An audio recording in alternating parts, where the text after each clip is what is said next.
भैया बहनों, आदर्श विद्या मंदिरों द्वारा संचालित ऑनलाइन कक्षाओं में आपका स्वागत। कक्षा अष्टमी, विषय सामाजिक विज्ञान, संसाधन एवं विकास भाग 2 का पाठ नंबर 2। प्रथम पाठ संसाधन हमने पढ़ लिया। आज हम उसके प्रथम पाठ के प्रश्नोत्तर हो गए। प्रश्नोत्तर होने के बाद में प्रश्नोत्तर आपको श्यामपट्ट पर भेजे गए हैं। उन प्रश्नोत्तरों को अपनी गृह कार्य की कॉपी में हल करना है। उसके बाद अपना दूसरा पाठ भूगोल का ही चल रहा है। पाठ नंबर 2, भूमि, मृदा, जल, प्राकृतिक वनस्पति एवं वन्य जीवन संसाधन, इन सबका हम प्रत्येक का एक एक बिंदु लेंगे। हमारे पाठ नंबर 2 में अफ्रीका के कुछ ऐसे क्षेत्रों के बारे में एक कहानी के तौर पर हमको उसमें बताया गया है। पाठ के अंतर्गत उसकी व्याख्या की गई है कि वहाँ किस प्रकार का क्षेत्र है और उनका प्रमुख जो कार्य है वह भेड़ पालन का है। बालक विद्यालय जाने के बाद में अपने घर आकर के अपने पिताजी या परिवार के सदस्यों का सहयोग करते हैं और भेड़ पालन के अंतर्गत उनका हाथ बटाते हैं। वहाँ जलवायु या जल की कम उपलब्धता के कारण दूर दूर से पानी ला करके अपना जीवन यापन उनको करना पड़ता है। इस प्रकार की उसमें अपन को एक प्रक्रमण यानी भेड़ों को पालन की प्रक्रिया के बारे में भी उसमें पाठ के अंतर्गत हमको बताया है। उसका प्रथम बिंदु हमें शीर्षक का प्रथम बिंदु भूमि से हम शुरुआत करते हैं। भूमि, आप सब भैया बहन इस बात से अवगत है, भूमि हमारे विश्व के यानी भूपृष्ठ के यानी संपूर्ण विश्व के कुल क्षेत्रफल का, संपूर्ण जो जितना बड़ा भी क्षेत्रफल है, पूर्ण क्षेत्रफल का लगभग 30% भाग भूमि योग्य है। हम सबने पूर्व कक्षाओं के अंतर्गत भी अध्ययन किया है। संपूर्ण भूमि पर 30% भूमि पर ही हमारी खेती योग्य जमीन है, अर्थात हम उस जमीन पर खेती कर सकते हैं। भूमि और जलवायु की भिन्नता के कारण जनसंख्या का असमान वितरण पाया जाता है। आप देख लीजिए, जहां सुविधाएं कम होगी लोग वहां निवास कम करते हैं। जहां जनसंख्या घनत्व, जिस प्रकार हम तुलना करते हैं, जैसलमेर का क्षेत्रफल से बड़ा है लेकिन आबादी के हिसाब से या जनसंख्या के हिसाब से छोटा है। ऐसे अनेक, जैसे महानगर के रूप में अपन जयपुर को देखते हैं, अपने दौसा जिले को देख लेते हैं। दौसा के अंतर्गत जनसंख्या घनत्व अधिक है, इसलिए जनसंख्या का जलवायु की भिन्नता के कारण जनसंख्या भी असमान रूप से पाई जाती है। कहने का तात्पर्य, जहां पर सुविधाएं ज्यादा होगी लोग वहां पर ज्यादा निवास करते हैं। उदाहरण के लिए दौसा जिले को ले लीजिए और जैसलमेर जिले को, दोनों में अपन तुलना करते हैं तो हमारे दौसा जिले में जनसंख्या घनत्व ज्यादा है। इस कारण से जलवायु की भिन्नता के कारण जनसंख्या का भी असमान रूप से वितरण है।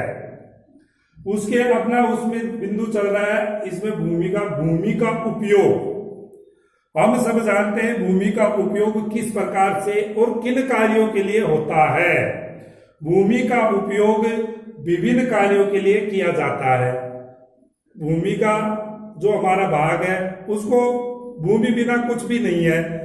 हम आवास बनाते हैं तो भूमि की आवश्यकता, कृषि का कार्य, खेती अपन करते हैं तो खेती की, तो उसके अंतर्गत पहला बिंदु, जैसे हमने भूमि का उपयोग विभिन्न कार्यों के लिए किया जाता है, जैसे कृषि, खेती के लिए उपयोग में लेना, वानिकी की, पेड़ पौधों का निर्माण, नर्सरियों की स्थापना करना, खनन, अपन किसी प्रकार के खनन का कार्य के लिए यानी खुदाई करके जो पत्थर जो भी कुछ भी निकाला जाता है जो भूमि से ही निकाला जाता है।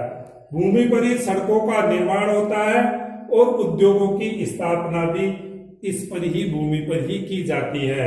साधारणतया इसे भूमि उपयोग कहते हैं। इसको भूमि के उपयोग के लिए भूमि उपयोग इसे कहा जाता है। भूमि का उपयोग विभिन्न कार्यों के लिए किया जाता है, जैसे कृषि, वानिकी, खनन, सड़कों का निर्माण और उद्योगों की स्थापना। साधारणतः इसे भूमि उपयोग कहते हैं। इस प्रकार से हमारी इस भूमि का उपयोग ये रह जाता है। अब भूमि के उपयोग के साथ साथ में हमको भूमि के उपयोग के साथ में इनके कारकों का भी ध्यान होना चाहिए। भूमि का उपयोग भौतिक कारकों द्वारा निर्धारित किया जाता है। अब भौतिक कारक, मान लीजिए ऊबड़ खाबड़ जमीन है, वो भौतिक आधार पर किस प्रकार से उसमें भिन्नता की जाती है, जैसे स्थलाकृति, मृदा, जलवायु, खनिज और जल की उपलब्धता, ये भूमि उपयोग के भौतिक कारकों में गिने जाते हैं। और भूमि को भूमि के दो आधार है। स्वामित्व के आधार पर भूमि को दो भागों में बांटा जा सकता है। स्वामित्व का यानी अपने अधिकार क्षेत्र के अंतर्गत भूमि को दो प्रकारों में हम बांट सकते हैं। पहला है निजी भूमि, दूसरा सामुदायिक भूमि। निजी भूमि जिस पर व्यक्ति स्वयं का अधिकार हो। मान लीजिए अपने परिवार के अंतर्गत अपने जमीन है, 5 बीघा जमीन है, उस पे अपना स्वयं का यानी अपने पिताजी या अपने दादाजी का अधिकार हो, अर्थात वह पिताजी के नाम हो, वह खातेदारी होती है, तो वह निजी भूमि व्यक्ति के स्वयं के अधिकार वाली भूमि को निजी भूमि कहते हैं। दूसरा नंबर सामुदायिक भूमि। सामुदायिक भूमि उस भूमि को कहते हैं जिस पर समाज का अधिकार हो, सामूहिक रूप से उसका लोग उपयोग कर सकते हों, वह सामुदायिक भूमि कहलाती है। सामुदायिक भूमि के अंतर्गत जैसे खेल का मैदान या जिस पर किसी प्रकार का कोई वो नहीं हो और स्वयं का स्वामित्व हो।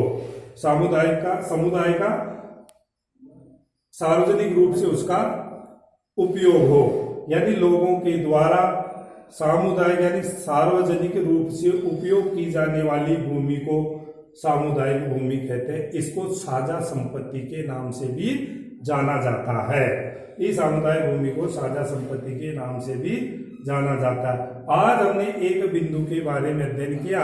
इन बिंदुओं को अपने गृह कार्य की कॉपी में लिखना और पाठ नंबर 2 को सभी भैया बहनों को घर पर पढ़ना है।